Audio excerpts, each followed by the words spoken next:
The sound of splintering wood echoed through Roosevelt Elementary's third-grade hallway as tactical officers burst through the classroom door. Automatic weapons drawn, their black boots thundering against linoleum floors. 23 children screamed in unison, their voices creating a cacophony that would haunt dreams for months to come. Everyone on the ground, hands visible now. The lead officer's voice boomed through his tactical mask, transforming the cozy reading corner where moments before, 8-year-old Emma Martinez had been quietly organizing her pencil case with the methodical precision that helped her navigate the world despite her cerebral palsy. Emma's small hands trembled as she tried to understand why the nice policemen from their safety assembly last month were now pointing scary black things at her classmates. Her left leg, weakened by her condition, buckled as she attempted to follow the shouted commands, sending her tumbling against her desk. "She's reaching for something," Officer Rodriguez barked, his weapon trained on the confused child. "The backpack. Secure the backpack." Mrs. Patricia Williams, 37 years of teaching experience weighing heavy on her shoulders, stepped between the officers and her students with the fierce protection of a mother bear. "Stop. These are children. That little girl has cerebral palsy. She can't move quickly." The metallic click of handcuffs closing around Emma's thin wrists created a silence more deafening than the previous chaos. Her chocolate brown eyes, so often bright with curiosity during story time, now flooded with tears she couldn't understand. The cold steel bit into her delicate skin as two officers lifted her slight frame from the floor. "Please," Emma whispered, her voice barely audible above the sound of her classmates' muffled sobs. "I didn't do anything bad." 20 minutes earlier, the morning had unfolded with the gentle rhythm that defined Roosevelt Elementary. Golden sunlight streamed through tall windows, casting dancing shadows across colorful bulletin boards, displaying student artwork and motivational posters. The scent of freshly sharpened pencils mingled with the lingering aroma of cafeteria breakfast, creating the distinctive smell of learning in progress. Emma had arrived early, as was her custom, wheeling her small backpack carefully to avoid bumping into rushing students. Her mother, Maria Martinez, had packed her lunch with extra care that morning, including a note drawn in purple crayon that read, "You are my sunshine." The simple message now felt like prophecy, given how quickly darkness would descend. In the teacher's lounge, Mrs. Williams had been savoring her second cup of coffee while reviewing the day's lesson plans. Mathematics would focus on addition and subtraction within 20, followed by a reading comprehension exercise about friendship and acceptance. The irony would not be lost on her later. Karen Mitchell had been standing in the school parking lot for 17 minutes, her manicured fingers gripping her smartphone with increasing intensity. The morning air carried the sounds of children laughing and buses departing, but Karen's attention was fixed on the third-grade playground where yesterday's incident had occurred. Her son Tyler had come home with a scraped knee and a story about Emma accidentally knocking him down during recess. The 8-year-old had explained that Emma's leg had given out while they were playing tag, causing her to stumble into him. Tyler had gotten up, brushed himself off, and continued playing, thinking nothing more of the minor collision. But Karen had seen something sinister in this innocent childhood mishap. Her mind, already primed by months of social media conspiracy theories and neighborhood gossip, had transformed a playground accident into something far more malevolent. "My Tyler could have been seriously hurt," she had muttered to herself while pacing her granite countertop kitchen the night before. "That girl is dangerous. Someone needs to do something before it's too late." The transformation from concerned parent to false accuser had taken root during a sleepless night of internet research and increasingly paranoid thoughts. By morning, Karen had convinced herself that Emma's backpack, which the child struggled to manage due to her physical limitations, could be concealing something threatening. At exactly 9:17 a.m., Karen dialed 911 from her silver BMW in the school parking lot. Her voice carried the perfect blend of manufactured panic and authoritative concern that she had practiced during her drive to school. 911. What's your emergency? This is Karen Mitchell. I'm at Roosevelt Elementary School, and there's a disabled girl in my son's class who brought a gun to school. She's in classroom 3B.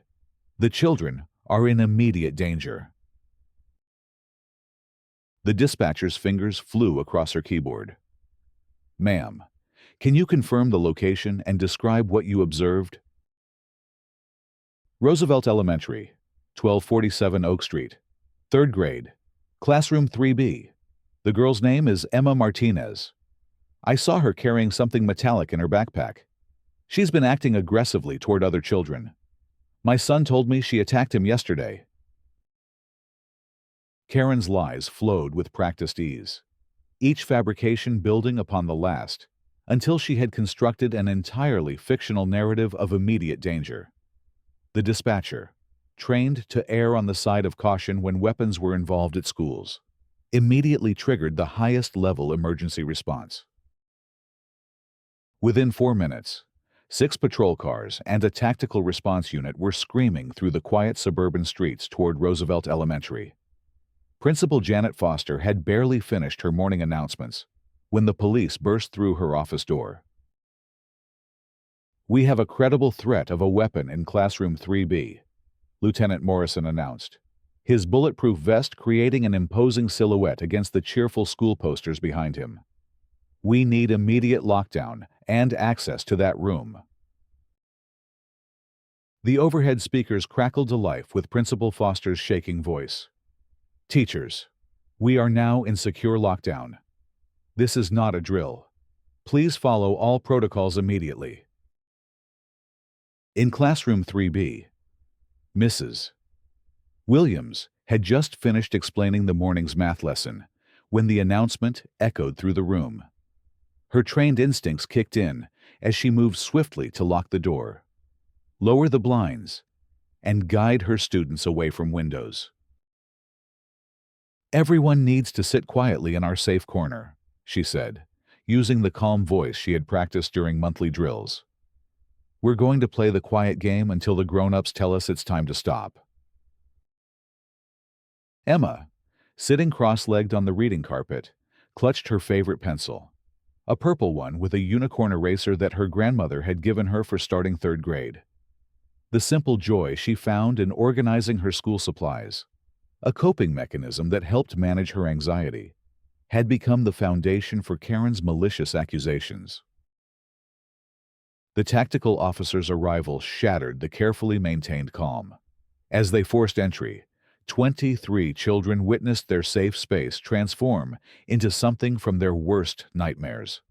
The reading corner where they gathered for story time became a crime scene. The motivational posters proclaiming, "You can do anything," seemed to mock the reality unfolding before them. Officer Martinez, no relation to Emma, despite sharing a surname, methodically emptied the child's backpack, while his colleagues maintained their aggressive stance. The contents spilled across the classroom floor, like evidence of innocence: a Hannah Montana folder, purple glitter pens, a half-eaten granola bar, her grandmother's rosary, and the note from her mother. "Clear," Officer Martinez announced, holding up each item for his team to see. "No weapons, no threats, just school supplies." But the damage was done. Emma remained handcuffed, her small frame shaking uncontrollably as tears streamed down her face. Her classmates huddled together, their young minds struggling to process why their friend was being treated like a dangerous criminal. "Officer, please," Mrs. Williams pleaded, her voice cracking with emotion. "She's 8 years old. She can barely tie her own shoes. This is traumatizing these children unnecessarily." Outside the classroom, Parents had begun arriving in response to the flood of emergency notifications. Maria Martinez burst through the school's front doors, her work uniform still bearing flour from her job at the local bakery. Her husband, Carlos, was 20 minutes behind, having abandoned his construction site the moment he received the call. "Where is my daughter?" Maria demanded, her accented English carrying the full weight of a mother's fury. "What has happened to Emma?" Principal Foster, her usual composure completely shattered, struggled to explain a situation she didn't fully understand herself. "Mrs. Martinez, there was a report of a weapon. The police are investigating. Emma is safe, but she's being questioned."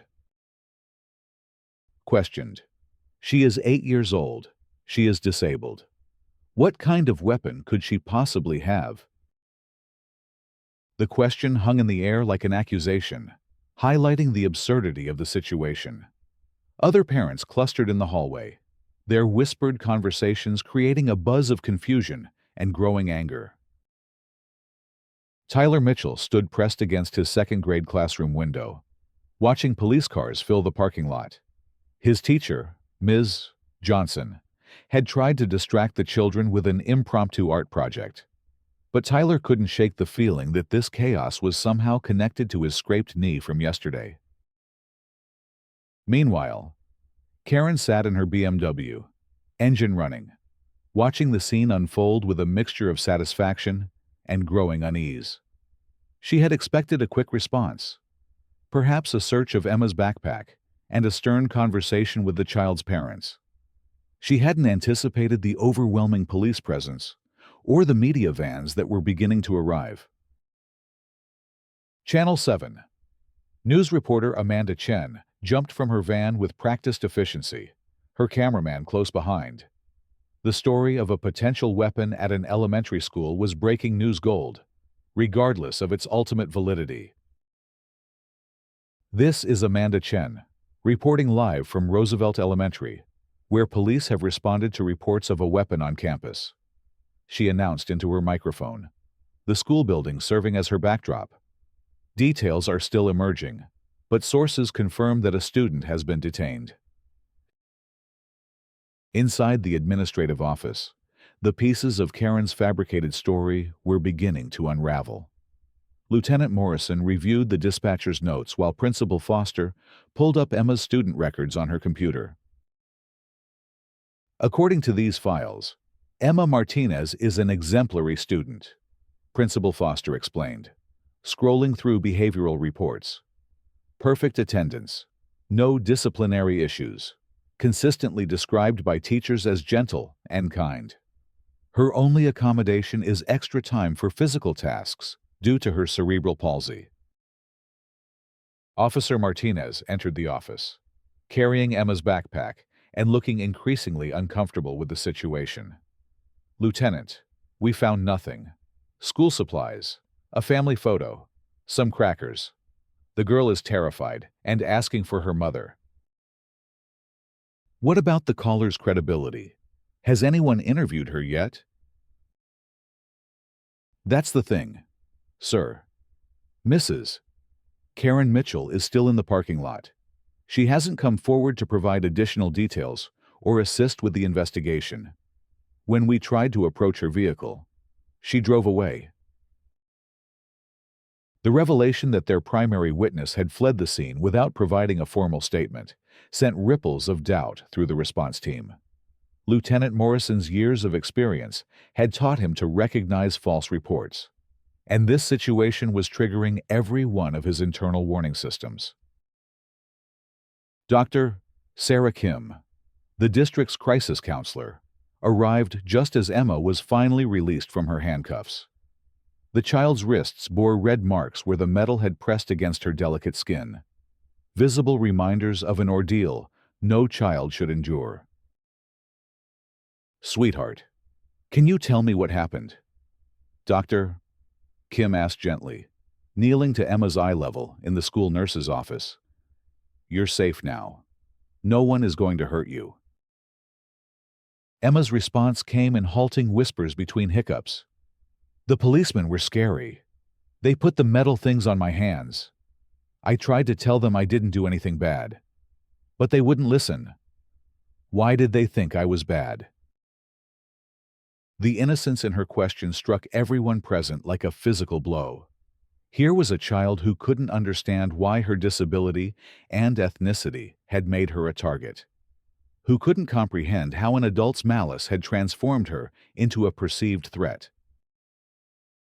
Maria Martinez finally reached her daughter, gathering Emma into a fierce embrace that conveyed more protection than any words could express. The reunion was watched by a room full of adults who were beginning to understand the magnitude of what had just occurred. "Mommy, I was scared," Emma whispered into her mother's shoulder. "The big men thought I was bad, but I just wanted to do my math worksheet." Carlos Martinez arrived moments later, his work boots still caked with concrete dust, his eyes blazing with a father's protective fury. "Who did this? Who called the police on my little girl?" Principal Foster exchanged glances with Lieutenant Morrison before answering. "We're still investigating the source of the report. Mr. Martinez, what's important right now is that Emma is safe, and the situation has been resolved." Resolved. Carlos's voice rose to fill the small office. "My daughter was handcuffed by police officers. Her classmates saw her treated like a criminal. You call this resolved?" The security cameras would provide answers, though not immediately. Roosevelt Elementary's aging surveillance system required manual review, and the process of examining the morning's footage would take several hours. But the visual evidence would ultimately reveal the truth that everyone in that office was beginning to suspect. Outside, the media presence continued to grow. Local news stations were joined by national outlets as the story of police responding to an elementary school weapon report spread across social media. The narrative was evolving rapidly, with early reports suggesting a dangerous situation had been successfully contained. Karen Mitchell watched from her kitchen window as news vans parked outside Roosevelt Elementary. Her initial sense of vindication was beginning to transform into anxiety as she realized the scale of attention her 911 call had generated. The quiet resolution she had imagined was becoming a public spectacle. Her husband David arrived home from his medical practice to find Karen pacing nervously around their living room, obsessively checking news coverage on her tablet. "What's all this about the school being on the news?" "Oh, it's nothing serious," Karen replied, her voice carrying forced casualness. "There was a security concern this morning. The police handled it appropriately." David studied his wife's demeanor with the practiced eye of someone who had learned to read her moods over 15 years of marriage. Something in her nervous energy suggested deeper involvement than she was admitting. Back at Roosevelt Elementary, the investigation was taking a more serious turn. Detective Lisa Park from the Juvenile Crimes Unit had been called in to review the case, and her initial assessment raised significant red flags about the validity of the original report. "Principal Foster, I need you to understand the gravity of this situation," Detective Park explained during an emergency meeting with school administrators. "A false report involving weapons and children carries serious criminal penalties. If someone fabricated this threat, they will face felony charges." The school's surveillance footage was finally ready for review. The timestamp showed 9:15 a.m., just 2 minutes before Karen's 911 call. Emma could be seen in the playground, carefully walking toward the building with her backpack. She stopped to pet the school's therapy dog, Buddy, and helped a kindergartner who had dropped her lunchbox. The footage showed no aggressive behavior, no interactions with Tyler Mitchell, and certainly no evidence of weapon possession. Instead, it captured a gentle child navigating her physical limitations with quiet dignity while showing kindness to others. Detective Park paused the video at a crucial moment. "There's our caller," she said, pointing to a silver BMW visible in the parking lot. The timestamp showed Karen's vehicle arriving at 9:00 a.m. and remaining stationary throughout the period she claimed to have witnessed threatening behavior. The revelation that Karen had lied about witnessing Emma's supposed aggression was just the beginning. Phone records would later reveal that she had researched school shooting statistics and signs of dangerous children on her computer the night before making the call. Emma's trauma was becoming more apparent as the day progressed. Despite Dr. Kim's gentle counseling, the child flinched every time she heard footsteps in the hallway. Her trust in the adults, meant to protect her, had been fundamentally shaken by the morning's events. "I don't want to go back to my classroom," Emma told her parents as they sat in Principal Foster's office. "What if the scary policemen come back?"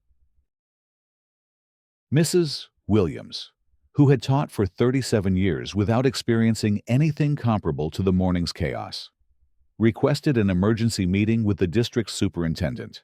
Her detailed account of the tactical response would later become central evidence in the investigation.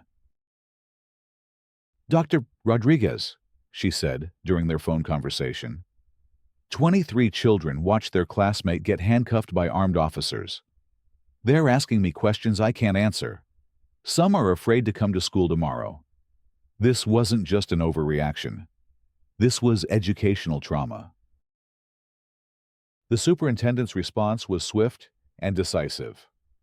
By 3:00 p.m., Roosevelt Elementary had announced a comprehensive review of the morning's events, including an independent investigation into the source of the false report. The district's legal team was already preparing for potential litigation. News of the investigation's findings began leaking to local media by evening. Amanda Chen's 6 p.m. report carried a significantly different tone than her morning coverage. New developments in this morning's police response at Roosevelt Elementary suggest the weapon report may have been fabricated. An 8-year-old girl with cerebral palsy was detained and searched based on what investigators now believe was a false 911 call. The story was gaining national attention, with civil rights organizations and disability advocates expressing outrage over Emma's treatment. The hashtag #CheckYouJusticeForEmma began trending on social media as people learned the details of the case. Karen watched the evening news with growing horror as her carefully constructed narrative collapsed in real time. David sat beside her on their leather couch, his medical training allowing him to recognize the signs of his wife's mounting panic. "Karen, you need to tell me what really happened this morning," he said quietly, his voice carrying the weight of professional authority. "The news is saying the police response was based on a false report. You mentioned calling about a security concern." The confession came in fragments, each admission more damning than the last. Karen explained her anger over Tyler's scraped knee, her sleepless night of internet research, her growing conviction that Emma posed a threat to other students.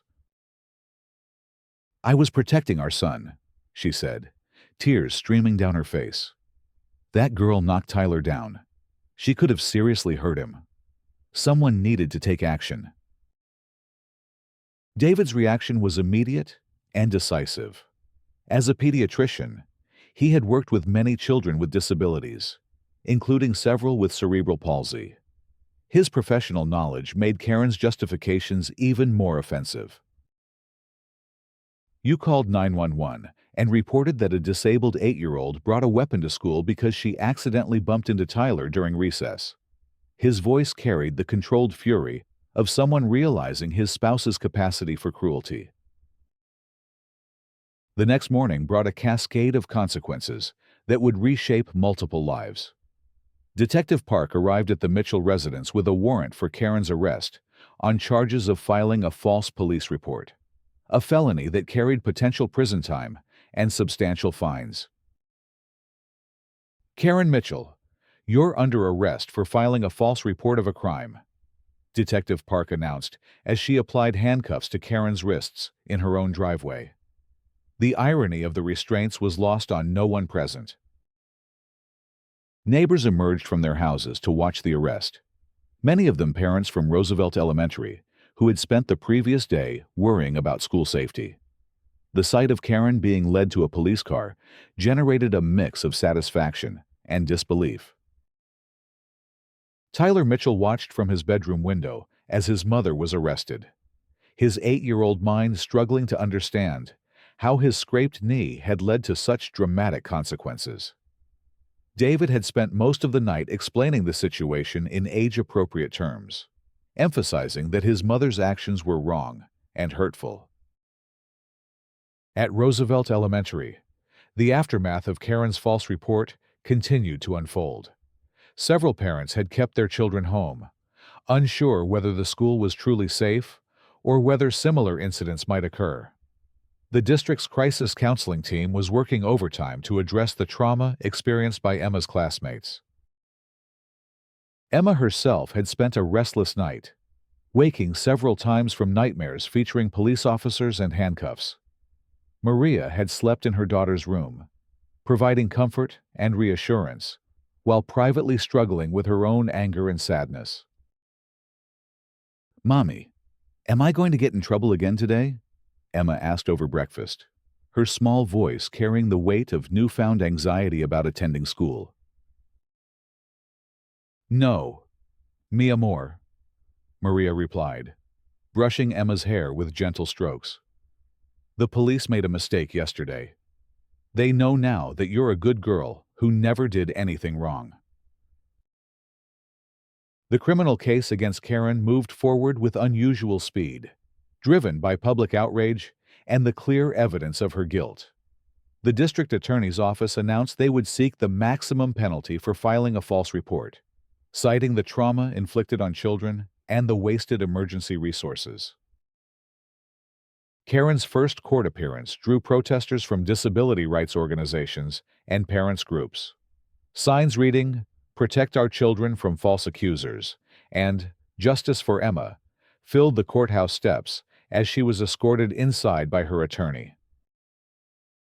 Judge Patricia Williams, no relation to Emma's teacher despite the shared surname, reviewed the case file with obvious disgust. The evidence was overwhelming: phone records, surveillance footage, witness testimony, and Karen's own recorded 911 call created an airtight case of deliberate deception. "Mrs. Mitchell," Judge Williams said during the arraignment, "you are charged with filing a false police report, a felony punishable by up to 5 years in prison and $10,000 in fines. How do you plead?" Karen's attorney entered a plea of not guilty, but privately advised his client that a plea bargain would likely be her best option given the strength of the evidence. The case was attracting too much attention for prosecutors to consider lenient treatment. Meanwhile, the Martinez family was consulting with civil rights attorneys about potential lawsuits against both Karen personally and the school district. The video footage of Emma being handcuffed had become Exhibit A in discussions about excessive police responses and disability discrimination. "Mr. and Mrs. Martinez," Attorney Jennifer Walsh explained during their consultation, "your daughter was subjected to a traumatic experience based on lies told by an adult who should have known better. Both the false accusation and the police response raise serious legal issues." The community began organizing in support of the Martinez family. Parents who had initially been frightened by news of a weapon at school were now horrified to learn that the threat had been a disabled child with school supplies. A crowdfunding campaign for Emma's counseling and medical expenses raised $50,000 in its first week. Roosevelt Elementary's teachers organized their own response, wearing purple ribbons, Emma's favorite color, to show solidarity with their traumatized student. Mrs. Williams had become an unofficial spokesperson for the group, giving interviews about the need for better protocols when responding to reports involving children with disabilities. "Emma is one of the gentlest souls I've taught in 37 years," Mrs. Williams told Channel 7 News. She struggles with physical tasks, but never complains. She helps other children and always says please and thank you. The idea that anyone could perceive her as threatening is incomprehensible.